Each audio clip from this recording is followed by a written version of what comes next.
Hello everyone, this is Dr. Garima Sachdeva, one of the mentors of Study MRCOG, and today we'll be discussing about the management algorithm on chickenpox infection. So whenever a patient presents to you in the antenatal period for the first time, you ask them about the history of any chickenpox or shingles infection.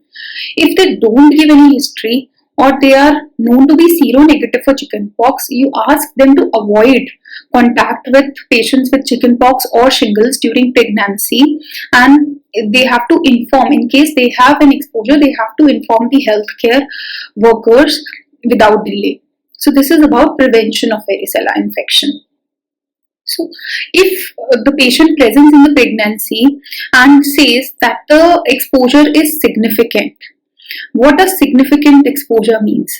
It means contact in the same room for 15 minutes or more. If there is a face-to-face contact or contact in the setting of large open ward. So then, if you confirm that it is a significant exposure and the patient is uncertain about the previous history of chickenpox, or who come from tropical or subtropical countries where the risk is high, then you test for immunoglobulin, varicella zoster IgG antibodies, which helps to determine the immunity. If this varicella zoster IgG is negative, that means that the patient is non-immune.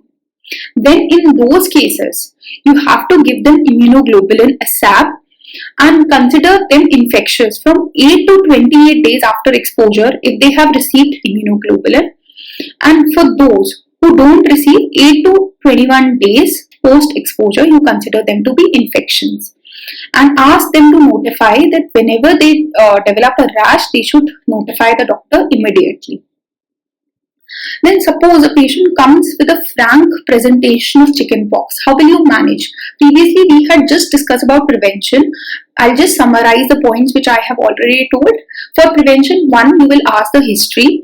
If the patient says that she doesn't have any history of chickenpox or shingles, you'll ask them to stay away from the patients who have them.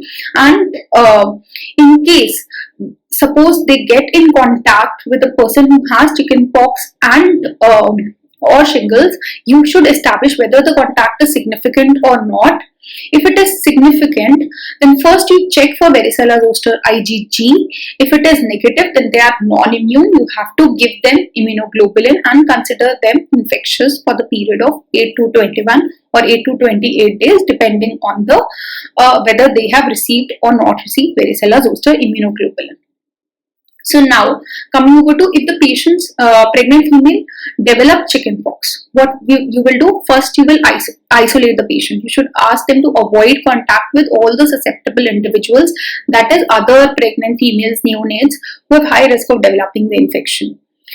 Then you give them only symptomatic treatment and ask them to maintain hygiene to prevent secondary bacterial infection. You treat them with oral acyclovir. So this oral acyclovir is given if they present within 24 hours of contact, and beyond 20 weeks it is considered to be safe. Before 20 weeks, also based on the risk-benefit ratio, you can consider it. Then in cases of severe chickenpox infection, you give them IV acyclovir. In these cases, when already chickenpox has developed, there is no role of varicella zoster immunoglobulin. So this was all about this chickenpox infection during pregnancy, the prevention and the management.